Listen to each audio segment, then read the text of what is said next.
Some stories stay buried in silence, tucked between the lines of family dinners and forced smiles, until one moment brings everything to light. This is one of those stories. It's about quiet strength, about what it means to be overlooked, and what happens when the child no one believed in finally steps into the spotlight. If you've ever felt like the invisible one, like love was something you had to earn while others had it handed to them, then this story will speak to your heart. Before we begin, if stories like these move you, please consider subscribing to Their Family Stories. Like this video if it speaks to your soul, and share your thoughts in the comments below. We read every word, and you are not alone. Now, let me take you back to the day their smiles vanished, and everything changed. My parents paid for my sister's entire college. For mine, not even a bus pass. But at graduation, their smug smiles vanished, and I'll never forget their faces. I was standing behind the curtain, trying to keep my hands from trembling. I had worn these heels so many times the soles were nearly worn through, and the borrowed gown I wore hung off me like it belonged to someone with more to celebrate. But it was mine, all of it, every credit, every sleepless night, every dollar scraped from tips and tutoring. Mine. And as they called my name and the auditorium filled with applause, I caught a glimpse of them, my mom dabbing beneath her eyes like she was the proud mother she always pretended to be. And my dad with that satisfied smile he wore when the cameras were around. They had no idea what was coming. If you've ever been the forgotten child, the one expected to be strong, to be quiet, to make do, this story is for you. Stay until the end, because something happened that day on stage. Something I never expected, and when it did, their faces went pale, and I finally found my voice. My name is Olivia Carter. I'm 23 years old. And for as long as I can remember, I've been invisible in my own family. It didn't start with college. Not really. It started in small ways. The kinds of things kids aren't supposed to notice. Like how Ashley got her own room first, and I stayed in the converted laundry room until I graduated. Or how they framed her kindergarten drawing in the hallway and left mine in a drawer. Ashley was the kind of daughter parents built their identity around. Blonde, blue-eyed, always smiling for the camera. She twirled in sparkly dance recitals and won most likely to succeed in 8th grade. My parents beamed when she walked into a room. She was our girl. I was just Olivia, quiet, plain, good with books, not much else. I didn't make waves. I made honor roll. When Ashley applied to college, my parents threw her a whole celebration in the backyard. String lights, cake, Go Wildcats banner hung from the patio. She cried when they surprised her with a brand new Mazda, parked out front with a red bow on the hood. When I got into college a year later, same state, different school, I told them at the dinner table. My dad nodded without looking up from his phone. My mom said, "We'll need to talk about finances." Talk meant, no. That became clear fast. We just can't do two at once. Dad said, hands raised like a man trying to reason with a cashier over a returned item. "You understand." I said I did. I lied. I always lied when it came to my feelings with them. So I found work. First at a diner, then tutoring. And on weekends I cleaned houses for a woman named Mrs. Rodriguez who always insisted I eat lunch with her before I left. My life became a loop of class, work, exhaustion, ramen, used textbooks, the occasional pack of socks from Walmart if I had enough left over. Ashley posted college parties and football games. I kept my head down and my nose in my books. And they never called. Not once did they ask how I was managing. I'd visit home for holidays and be asked to help set the table while Ashley was told to relax. She's been working so hard. The year before graduation, Ashley posted a photo of her surprise trip to Italy. The caption said, "Blessed to have parents who believe in me." I didn't even know they had passports. I told myself it didn't matter. I wasn't doing this for recognition. I wanted to be a teacher. I wanted to make a difference. But sometimes, lying in bed at night, I'd stare at the ceiling and wonder, was I ever enough for them? Or was I just the one they tolerated? When senior year arrived, I didn't bother inviting them to my final presentation. I figured they wouldn't come. They hadn't before, but I sent the graduation invite out of duty. And to my shock, they RSVP'd. In the weeks before the ceremony, I heard nothing. But then, the night before, my mom called. "We're so proud of you, sweetheart," she said. Her voice felt off, like she was reading from a script. "We can't wait to see you shine." That word, shine, it stung more than it should have. The truth was, I had been shining for years. Quietly, in empty libraries and midnight shifts and secondhand shoes.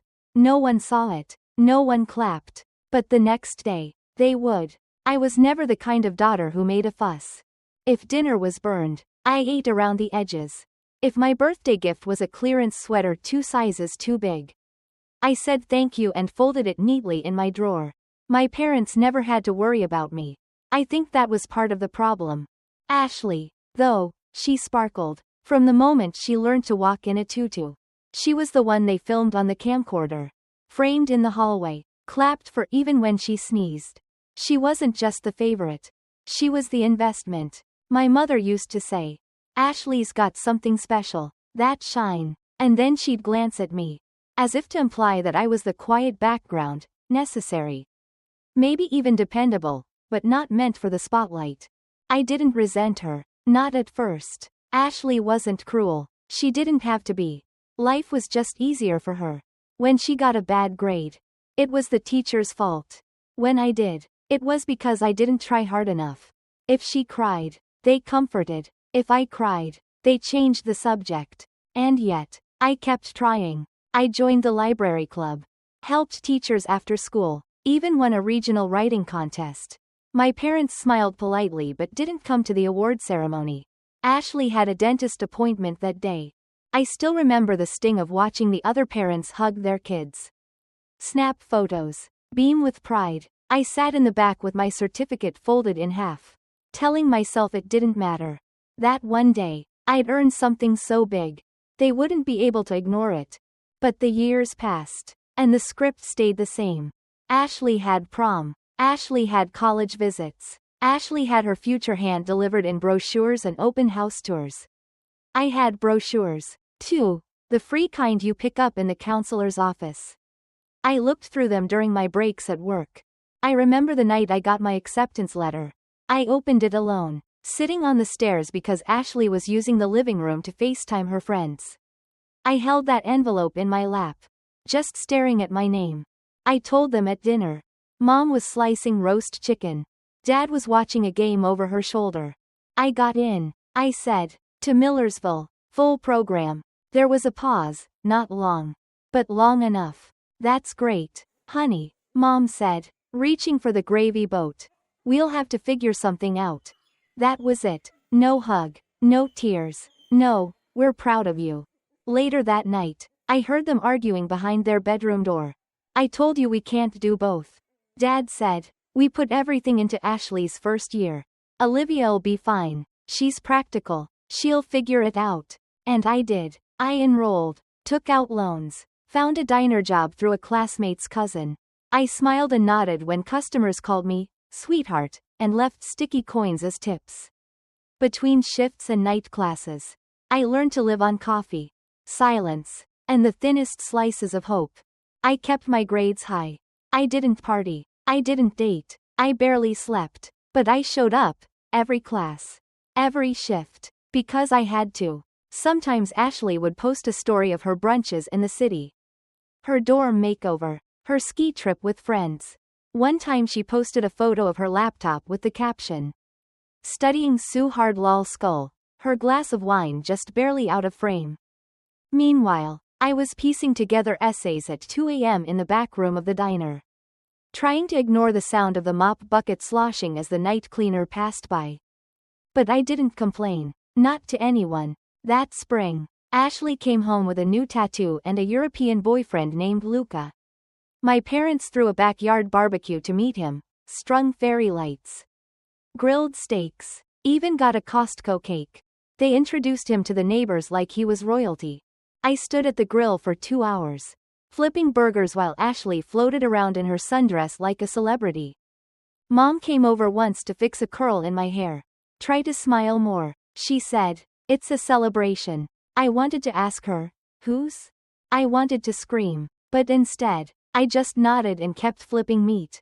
That's what I did. I kept going. One night, a week before finals, I got a nosebleed at work. My manager told me to sit down. I refused. I needed the hours. My rent was due. He looked at me like I was insane. Maybe I was. Maybe I had become so used to being forgotten. I forgot how to take care of myself.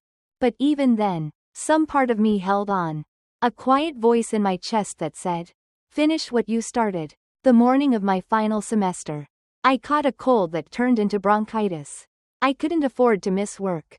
So I coughed through double shifts. Wrapped in an old jacket with holes at the cuffs. The boots I wore had started to peel along the soles. And every time it rained, I'd come home with wet socks. Ashley posted a video that same week, a tour of her off-campus apartment. Hardwood floors, marble countertops. Manifest your dream life, she wrote. The caption stung more than I cared to admit. Mine was a twin mattress on the floor, one chair, and a second-hand desk with a drawer that stuck. I hung fairy lights once to cheer it up. But they burned out by the second week. Still, it was mine, paid with hours I could never get back and a kind of tiredness I didn't know how to name. I used to imagine my parents showing up one day, surprised by how hard I'd worked. How much I'd done with so little. But the truth settled in slowly. Like dust in an old room, they weren't coming. Not for check-ins, not for help, not for me. My final year brought student teaching. A little classroom with scuffed tile floors, tiny desks, and kids who looked at me like I hung the moon. I'd come in early, stay late, bring in dollar store pencils and granola bars. On Fridays, I'd write their names in glitter on cheap construction paper just to see them smile. They made me feel seen. Like I mattered, like I was enough. One afternoon, I overheard two of them whispering about me in the hallway. "She's the nice one of them said. "You can tell she cares." I turned away before they could see my eyes water. It was the first time in a long time I'd felt something good take root. Meanwhile, back home, Ashley had switched majors again. From business to marketing to digital communications. Each time she changed her mind. Our parents reassured her it was brave. "She's exploring," Mom would say. "She's finding her path." I'd found mine years ago. No one asked. When graduation crept closer, I debated not walking. The idea of sitting in that cap and gown, pretending to be proud while Mom and Dad clapped like they'd earned it, it made my stomach turn. But something inside me, something small and stubborn, said I should go. Because even if they didn't see me, I saw myself. A week before the ceremony, I got a call from the dean's office. I almost didn't answer. I was folding laundry in the laundromat, watching the minutes tick down on a dryer I'd overstuffed. The woman on the other end was kind. Said she'd been reviewing nominations for the Legacy in Leadership Award, a scholarship given to one graduating senior pursuing a master's degree in education. "I know you didn't apply," she said, "but someone did. Your supervising teacher." My hand froze on a damp t-shirt. I couldn't speak. "You've been selected," she continued. "We'll announce it at graduation." I didn't cry. Not until after I hung up. And even then, it wasn't sobbing. Just quiet tears, falling straight down onto the lint-covered table. Like rain from a cloud that had held it too long. I didn't tell anyone. Not my roommates. Not my coworkers. Especially not my parents. Let them show up for the photos. Let them sit in the audience thinking they knew the story. Let them watch it unfold.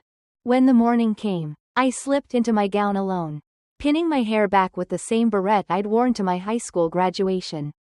The zipper stuck at the top, and I had to twist awkwardly to fix it. Outside, the campus buzzed. Flowers, hugs, shiny heels on stone pathways. Ashley posted a selfie with our parents in front of the main hall. I wasn't tagged. They found me just before the procession. Mom kissed my cheek, careful not to smudge her lipstick. Dad handed me a card. "We're proud of you," he said, like he was reading from a teleprompter. I nodded, card unopened in my palm. In that moment, I realized I didn't need their words anymore. I didn't need their validation. Because the truth was, they hadn't built this. I had. And when my name was called, when I stepped onto that stage, they'd finally see it. whether they liked it or not. The ceremony was held in the university's oldest auditorium, red velvet seats, brass fixtures, wooden beams across the ceiling that creaked when the wind shifted. It smelled like floor polish and old books. The kind of place that held thousands of voices, each one swallowed by time. We lined up in alphabetical order. Caps fixed, tassels dangling, fingers twitching at our sides. My heart thumped so hard I could feel it in my knees. Not from nerves, not even from excitement. It was something else. A quiet fire, buried deep. I could hear my parents in the crowd before I saw them. My mother's laugh, a little too loud. My father's voice, proud and booming. "That's our Olivia up there," he said. I closed my eyes. When had I become theirs again? I looked around at the other students. Some were bouncing with energy. Others looked exhausted. But all of us had made it. Somehow, we had pushed through. We had arrived. My name was tucked somewhere in the second group. Far enough down the list to give me time to think. Too far to feel safe. The dean stepped up to the podium, her voice echoing through the speakers. She welcomed parents, praised graduates, thanked the faculty, the usual notes. But then she paused. "Before we begin awarding degrees," she said, "we'd like to recognize one extraordinary student, someone who reminds us why we teach. And why perseverance still matters." I stopped breathing. This individual has not only maintained an exceptional GPA, but has done so while working 2 jobs, mentoring younger students, and demonstrating leadership in our community education initiatives. A murmur passed through the audience. She continued, her supervising teacher wrote, and I quote, "In 20 years of working with student teachers, I've never seen someone carry so much on her shoulders and still walk with grace." I looked down at my hands, folded tightly in my lap. Please join me in congratulating this year's Legacy in Leadership Scholar, Olivia Carter. The room erupted in applause. Chairs scraped. Hands clapped. Some people stood. I stood too, legs shaking, but not from fear, from release. I walked up the steps, the spotlight warm on my face. The roar of the crowd somehow distant, like waves in the distance, crashing on a shore I had finally reached. The dean shook my hand. Then she leaned in and said, just loud enough for the microphone to catch, "This student achieved all of this, without a single cent from home." The air shifted. I didn't look at the crowd. Not yet. I just held the certificate in both hands, felt the weight of it, and stood still. But when I turned, I saw them. My father's smile had faltered. His eyebrows had drawn together. Not in anger, but in confusion. As if he couldn't quite process what was happening. My mother's lips were parted. She wasn't clapping. Ashley sat between them, arms crossed, face unreadable. For a moment, they didn't look like family. They looked like strangers who had stumbled into a chapter they'd never read. I stepped away from the spotlight and back toward my seat. A few students whispered congratulations. One girl touched my arm and said, "You deserve that." And I did. Not because of the award, but because I had kept going when no one clapped. No one noticed. No one offered help. I had built something real out of scraps. Out of faith. Out of spite. The rest of the ceremony passed like a blur. Names. Tassels. Cameras flashing. I kept that smile on my face, calm. Quiet. Unmoved. The same one I'd worn through childhood. Through college. Through every Sunday dinner where Ashley got the last role and the first praise. But inside, something had shifted. I was no longer trying to be seen. Now, they had to sit and watch. They had to sit in the truth they had ignored. And for once, they couldn't look away. After the ceremony, the lobby was a swirl of people, caps half off, bouquets being passed around, tears and laughter filling the air. I stood to the side at first, out of habit more than anything else. Watching. A few classmates stopped to hug me. Some with surprised smiles. "I had no idea you were doing all that," one said. Another asked, "Wait, 2 jobs? How did you even manage?" I just smiled, tired and grateful and not quite ready to explain. Then I saw them, my parents and Ashley, pushing through the crowd like they were part of it all. My mom's heels clacked across the floor, and she opened her arms wide as she approached. Her voice tight with something she hadn't decided on yet, praise. Maybe. Or defensiveness. There's our star, she said. Forcing a laugh. Why didn't you tell us you were getting an award? She reached to hug me. But I didn't move forward. I let her arms fall around air. You didn't ask, I said. My voice came out even. Clear. Too calm to be dramatic. Too cold to mistake for small talk. My dad chuckled, the way he always did when he felt uncomfortable but wanted to seem in control. Well, you really surprised us up there, he said. That was something. Yeah, I said, turning the certificate in my hand. It was. Ashley stood behind them, arms folded across her chest, shifting her weight from one foot to the other. She didn't say anything. Olivia, Mom said, voice softening. We're proud of you. Really. I wish you'd told us what you were going through. I looked at her, slow and steady. I did. You just didn't listen. A flicker of guilt crossed her face, brief. Almost imperceptible, but it was there. And it was real. Dad jumped in, trying to steer things back to normal. Come on. Don't be like that. Let's grab some photos. I brought the good camera. Of course he had. I stared at them. These people who had smiled in all the wrong places. Clapped for things they hadn't helped build. Shown up for the ending like they hadn't skipped the middle. You didn't help, I said. Not once. I worked double shifts. I walked to class in the snow. I borrowed textbooks and went hungry some nights. You never asked how I was managing. Not once. The noise around us seemed to dim. Or maybe I'd stopped hearing it. My own voice sounded strange to me, stronger than I remembered. I'm not angry, I added. I just finally stopped pretending you were part of this. Mom blinked, mascara clinging to her lashes. That's not fair. No, I cut in gently. What's not fair is raising two kids and only showing up for one. Ashley looked away then. Dad's hands fell into his pockets. Nobody moved. A family next to us was taking photos, grandparents kissing cheeks. A dad spinning his toddler in circles. Laughter echoed. Life went on. I should go, I said, stepping back. Some friends are waiting. Olivia, we just want to celebrate. Mom pleaded. Can't we put things aside for one day? I met her eyes. You did that every day for 4 years. I didn't wait for an answer. I turned, diploma in one hand, the scholarship certificate tucked against my side like armor. Outside, the sun was just beginning to dip, casting long shadows across the stone paths. The air smelled like lilacs and freedom. For the first time in years, I breathed without apology. I didn't look back. They had watched me rise. And now they would learn how to let me go. The air outside was soft. The kind that wraps around your skin like it knows you've been through something. I stood by the edge of the quad, away from the stream of graduates and their families taking photos in front of the big campus sign. Mine would be somewhere near the center of that crowd, smiling for a camera they believed told the truth.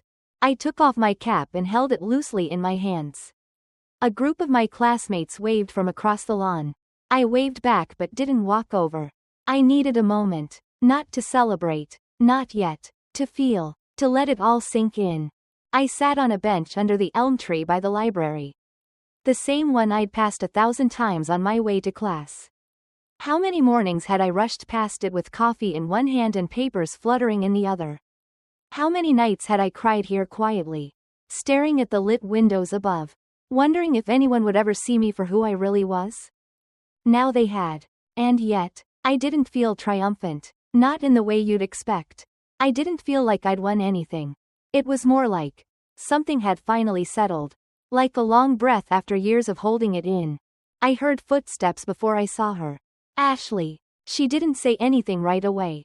Just stood there, arms crossed, looking at me the way you look at someone you thought you knew. I didn't know it was that bad, she said, softly. I nodded. You didn't want to know. That's not fair. I turned to her, not angry, just tired. Neither was any of it. She sat down on the far end of the bench, leaving space between us. They always told me you liked being independent, she said, that you didn't need help, that you wanted to do it all on your own. I laughed, quietly, bitterly. Of course they did. It made it easier not to feel guilty.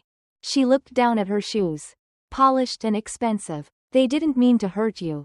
Maybe not, I said. But they did. Every single day they chose to see you and not me. Every time they said no to me and yes to you. Every time they acted like your dreams mattered more. Ashley looked up. Her eyes were wet. I didn't ask for all that. I know, I said. And I don't blame you for getting it. I just blame them for pretending it was fair. A silence fell between us, not cold. Not cruel. Just honest. I never thought you resented me. She whispered. I don't, I replied. I resented how invisible I had to become so you could shine. She wiped her eyes, then stood. I'm sorry. I nodded. Me too. She walked away after that. No hug, no dramatic goodbye, just quiet footsteps disappearing into the dusk. I stayed there a while longer. Watched the sky shift from blue to amber. Watched parents loading balloons and flowers into their cars. Watched kids, just like me. And nothing like me, grabbing one last memory before stepping into whatever came next. Eventually, I walked toward the edge of campus. Where the bus stop sat empty. I had one more shift at the diner that night, just 3 hours. Enough to cover groceries for the week. I could have skipped it. I'd just won a full ride for grad school. But something in me wanted to finish what I started. As I waited, I pulled out the card my father had handed me earlier. The one I hadn't opened. Inside was a folded $50 bill and a note. Written in my mother's tidy cursive, "We're proud of you. Hope this helps with something." I stared at it for a long time. Then I folded it back up, placed it carefully on the bench beside me, and left it there. They had offered too little. Too late. And I was no longer the girl who would settle for scraps. The summer after graduation felt different than I imagined it would.